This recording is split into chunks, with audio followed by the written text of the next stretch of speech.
2025년 8월 4일 대한민국 연예계는 충격과 슬픔에 잠겼습니다. 오전 8시경 경기도 용인시 처인구의 한 주택단지 내 차량 안에서 배우 송영규가 싸늘한 죽음으로 발견된 것입니다. 지인 또는 한 여성에 의해 발견되어 경찰에 신고되었고, 타살 혐의점은 물론 유서조차 발견되지 않았다는 경찰의 발표는 그의 죽음이 스스로 선택한 길이었음을 암시하며 더욱 큰 안타까움을 자아냈습니다. 주변에서도 그러지 말라고 했는데 너무 안타깝다는 한 측근의 비통한 목소리는 그가 얼마나 깊은 고통 속에 있었는지를 짐작하게 합니다. 1994년 어린이 뮤지컬 머털도사로 데뷔한 이래 송영규는 30년간 묵묵히 연기 외길을 걸어왔습니다. 2019년 1000만 관객을 동원한 영화 극한 직업에서 최반장 역으로 대중에게 깊은 인상을 남겼고, OTT 드라마 수리남, 카지노 등 화제작에서도 신스틸러로 활약하며 그 존재감을 각인시켰습니다. 사망 당시에도 연극 셰익스피어 인 러브와 에노 드라마 아이 쇼핑, SBS 드라마 드라이 우리는 기적이 된다 등에 출연 중이었던 그의 갑작스러운 비보는 활발했던 그의 연기 인생에 너무나도 비극적인 마침표를 찍었습니다. 용인시 다보스 병원 장례식장에 마련된 빈소에는 부인 고민정 씨와 두 딸 송서희, 송서우 양이 상주로 이름을 올렸고 8월 6일 오전 8시 발인 후 한백산 추모공원에 영면했습니다. 송영규 배우의 삶은 자녀에 대한 헌신적인 사랑으로 점철되어 있었습니다. 2020년 예능 프로그램 신박한 정리에 출연했을 당시 그는 가족이 아파트에서 반지하 빌라로 이사한 충격적인 사실을 고백했습니다. 이는 단순한 경제적 어려움 때문이 아니었습니다. 큰딸의 해외 유학 비용과 뮤지컬 전공을 위해 예고에 다니는 둘째 딸의 교육비를 감당하기 위한 아버지로서의 고뇌에 찬 선택이었습니다. 그는 좋은 환경의 아파트에서 작고 아늑한 곳으로 이사했다고 담담히 말하며 자녀들에게 최고의 교육 환경을 제공하고자 하는 부모의 간절한 마음을 드러냈습니다. 자녀들이 건강하고 행복하게 성장하는 모습을 보며 큰 기쁨을 느낀다고 말할 때 그의 얼굴에는 깊은 애정이 묻어났습니다. 영화 기생충이 반지하를 경제적 궁핍의 상징으로 그려냈지만 송영규에게 반지하는 자녀의 미래를 위한 숭고한 희생의 공간이었습니다. 그의 삶에서 재정적 압박은 갑작스러운 것이 아니라 자녀 교육이라는 중요한 가치를 위해 오랫동안 감내해온 도전이었음을 짐작할 수 있습니다. 이러한 뿌리 깊은 재정적 부담과 부모로서의 헌신은 이후 그에게 닥쳐온 더 큰 위기들이 더욱 치명적으로 작용했을 가능성을 시사합니다. 이미 상당한 개인적 희생을 감수해왔던 그에게 연이은 악재들은 감당하기 어려운 무게로 다가왔을 것입니다. 송영규 배우의 마지막은 여러 개인적인 역경들이 복합적으로 얽히며 그를 집어삼킨 늪과 같았습니다. 이 늪은 재정적 파탄, 가족 관계의 균열, 그리고 대중적 비난으로 인한 직업적 좌절이 아리를 들고 있었습니다. 그를 짓눌렀던 극심한 스트레스의 주범 중 하나는 바로 카페 사업의 실패였습니다. 아내가 운영하던 카페에 송영규 역시 깊이 관여했으며 이 사업의 실패는 부부에게 막대한 경제적 손실을 안겼습니다. 당시의 경기 악화는 이러한 상황을 더욱 심각하게 만들었고, 설상가상으로 출연 작품 수가 줄어들면서 수입마저 감소하자 그는 극심한 스트레스에 시달렸습니다. 과거 자녀 교육을 위해 반지하 생활까지 감수했던 그의 삶에 이번 사업 실패는 훨씬 더 직접적이고 심각한 재정적 압박으로 다가왔을 것입니다. 사업 실패로 인한 재정적 어려움과 스트레스는 부부 관계마저 흔들었습니다. 송영규는 사망 전 부인과 별거하며 오피스텔에서 홀로 지냈던 것으로 알려졌습니다. 측근들은 이러한 별거가 사업 실패로 인한 경제적, 심리적 어려움과 직접적으로 연관되어 있다고 전했습니다. 재정적, 직업적 어려움이 가중되는 상황에서 가족과의 분리는 그에게 깊은 고립감과 외로움, 그리고 절망감을 안겨주었을 것입니다. 이는 그가 기댈 수 있는 중요한 개인적 지지 기반을 잃었음을 의미하며 위기 상황에서 더욱 취약해지는 결과를 낳았습니다. 개인적인 고통이 심화되던 중 송영규는 대중적이고 직업적인 치명타를 입게 됩니다. 2025년 6월 19일 밤 11시경 그는 경기도 용인시 기흥구에서 처인구까지 약 5km 거리를 만취 상태로 운전한 혐의로 경찰에 적발되었습니다. 당시 그의 혈중 알코올 농도는 면허 취소 수준인 0.08% 이상으로 측정되었고 이후 그는 도로교통법 위반 혐의로 수원지검에 불구속 송치되었습니다. 이 사실은 사망 불과 열흘 전 뒤늦게 언론에 알려지며 큰 파장을 일으켰습니다. 음주운전 사건은 그의 경력에 즉각적이고 심각한 영향을 미쳤습니다. 그는 7월 25일 연극 셰익스피어 인 러브에서 하차했으며 출연 중이던 N호 월화 드라마 아이쇼핑과 SBS 금토 드라마 드라이 우리는 기적이 된다. 제작진은 그의 분량을 최대한 편집하겠다고 밝혔습니다. 이 두 드라마는 결국 그의 유작이 되었습니다. 당시 송영규는 매니지먼트 구와의 전속 계약이 만료되어 소속사가 없는 상태였던 것으로 알려져 이러한 위기 상황에서 전문적인 지원이나 조언을 받기 어려웠을 가능성이 있습니다. 이러한 일련의 사건들은 스트레스와 자기 파괴적 행동의 악순환을 여실히 보여줍니다. 카페 사업 실패와 경제적 어려움으로 인한 극심한 스트레스, 그리고 부인과의 별거로 인한 고립감은 음주운전이라는 잘못된 선택으로 이어졌을 가능성이 큽니다.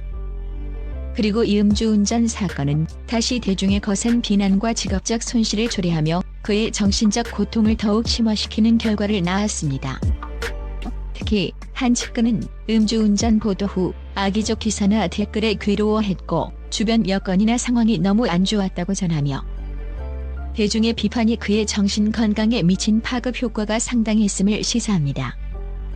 공인의 실수는 대중의 가혹한 심판대에 오르기 쉽고 이는 이미 위기에 처한 개인에게 걷잡을 수 없는 심리적 압박으로 작용할 수 있습니다. 송영규 배우의 마지막 몇 달은 여러 역경이 동시에 닥쳐오며 그를 깊은 늪속으로 밀어넣었습니다. 자녀 교육을 위해 과거 반지하 생활까지 감수했던 그의 오랜 재정적 압박은 최근 카페 사업 실패와 경제적 손실로 인해 극심한 수준으로 악화되었습니다. 이러한 재정적 어려움은 직접적으로 부인과의 별거와 고립된 생활로 이어지며 그에게 깊은 개인적 고독감을 안겨주었습니다. 2025년 6월에 발생하고 7월 말에 알려진 음주운전 사건은 이러한 개인적인 위기 위에 겹쳐진 대중적, 직업적 재앙이었습니다. 이 사건은 즉각적인 경력 단절과 더불어 대중의 거센 비난을 불러왔습니다. 이러한 상호 연결된 도전들은 그에게 극심한 스트레스와 악순환을 야기했습니다. 측근의 증언처럼 음주운전 보도 후 쏟아진 악의적 기사나 댓글에 괴로워했고 주변 여건이나 상황이 너무 안 좋았다는 사실은 그가 겪었던 고통의 깊이를 짐작하게 합니다. 또 다른 측근의 주변에서도 그러지 말라고 했는데 너무 안타깝다는 발언은 그가 심각한 고통 속에 있었으며 주변의 만류에도 불구하고 절박한 선택을 했을 가능성을 암시합니다. 재정적 파탄, 부부 관계의 파탄, 대중의 불명예, 직업적 불확실성 등 모든 압박이 누적되어 그를 심각한 취약 상태로 몰아넣은 것으로 보입니다. 이러한 상황은 늪이 단일한 문제가 아니라 각 문제가 서로 영향을 미치고 악화시키는 복합적인 위기였음을 명확히 보여줍니다. 장기적인 재정적 압박에서 시작하여 사업 실패로 심화되고 이는 별거로 이어졌습니다. 음주운전은 이러한 개인적 위기 속에서 발생한 대중적 사건으로 직업적 타격과 대중의 비난을 불러와 고통을 더욱 심화시켰습니다. 각 층위의 문제들이 전체적인 고통을 가중시키며 벗어날 수 없는 덫을 만들었습니다. 이는 공인 또한 복합적인 개인적 어려움에 직면할 수 있으며 이러한 어려움이 위기 상황에서 어떻게 상호작용하는지를 보여줍니다. 더욱이 매니지먼트 구와의 계약 만료로 소속사가 없는 상태였다는 점은 그가 이러한 복잡한 개인적, 직업적 위기를 헤쳐나갈 구조화된 전문적 지원 시스템이 부족했음을 시사합니다. 지인들이 그의 고통을 인지하고 있었음에도 불구하고 체계적인 전문적 지원의 부재는 그가 압도적인 압력을 홀로 감당해야 했음을 의미하며 이는 그의 취약성을 더욱 심화시켰을 수 있습니다. 이는 위기 상황에서 공인들이 얼마나 취약할 수 있는지, 그리고 강력한 전문적 및 개인적 지원 네트워크가 얼마나 중요한지를 강조합니다. 송영규는 1994년 어린이 뮤지컬 머털도사로 데뷔한 이래 약 30년간 연기 외길을 걸어왔습니다. 그는 드라마, 영화, 연극을 넘나들며 다양한 역할에 도전했고 특히 신스틸러로서 강렬한 인상을 남기며 대중에게 깊이 각인되었습니다. 2019년 영화 극한 직업에서 최반장 역을 맡아 천만 배우 반열에 오르며 대중적인 인지도를 크게 높였고, 같은 해 드라마 스토브리그에서는 운영팀장 오사훈 역으로 시청자들에게 강한 인상을 남겼습니다. 이후 드라마 옥시 부인전, 카지노 시리즈, 건법 남녀 시리즈 등 다수의 작품에서 굵직한 조연으로 활약하며 꾸준히 연기 활동을 이어갔습니다. 2022년에는 세명대학교 연기예술학과 특임교수를 역임하며 후학 양성에도 힘썼습니다. 사망 당시에도 그는 활발하게 활동 중이었습니다. 연극 셰익스피어 인 러브에 출연 중이었으며 N 월화 드라마 아이 쇼핑에서는 윤세훈 목사 역으로 SBS 금토 드라마 드라이 우리는 기적이 된다에서는 대상 고등학교 럭비부 감독 김민중 역으로 출연 중이었습니다. 아이 쇼핑 5에는 그가 세상을 떠난 날 방송되었으며 이 두 드라마는 그의 유작이 되었습니다. 또한 올해 방영 예정인 드라마 나의 완벽한 비서, 귀궁, 노무사 노무진 등 총 5작품에도 출연할 예정이었습니다. 송영규의 갑작스러운 사망 소식에 대중과 연예계 동료들은 깊은 애도를 표했습니다. 그의 SNS 계정에는 삼가 고인의 명복을 빕니다. 편히 쉬길 바란다.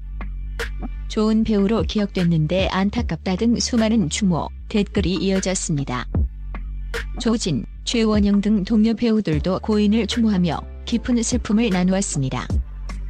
그의 죽음은 한 배우의 비극적인 마무리이자 그가 남긴 작품들을 통해 대중에게 영원히 기억될 그의 연기 인생을 다시 한번 되새기게 합니다. 배우 송영규의 비극적인 죽음은 공인들이 직면할 수 있는 깊고 복잡한 어려움들을 여실히 보여줍니다. 그의 이야기는 사업 실패로 인한 재정적 파탄, 부부 별거로 인한 고립감, 그리고 음주운전 사건으로 인한 대중적 비난과 직업적 좌절이라는 복합적인 역경들이 어떻게 한 개인을 압도하여 절망의 늪으로 몰아넣을 수 있는지를 보여주는 가슴 아픈 증언입니다. 여기에 자녀 교육을 위해 이미 상당한 개인적 희생을 감수해왔던 그의 오랜 헌신은 그의 삶이 깊은 헌신과 끊임없는 고난으로 점철되었음을 드러내며 비극에 더욱 깊은 슬픔을 더합니다.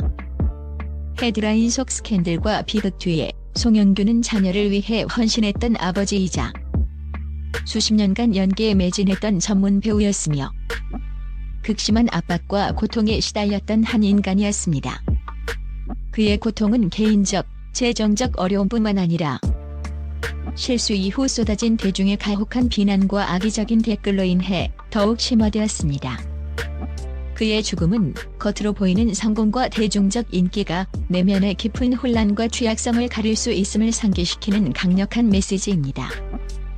이 기사는 공인들이 개인적인 위기에 처했을 때 특히 대중적 담론에서 더 큰 공감이 필요하다는 점을 강조합니다. 또한 압도적인 어려움에 직면한 개인이 비극적인 결과를 피하고 도움을 찾을 수 있도록 강력한 지원 시스템이 얼마나 중요한지 보여줍니다.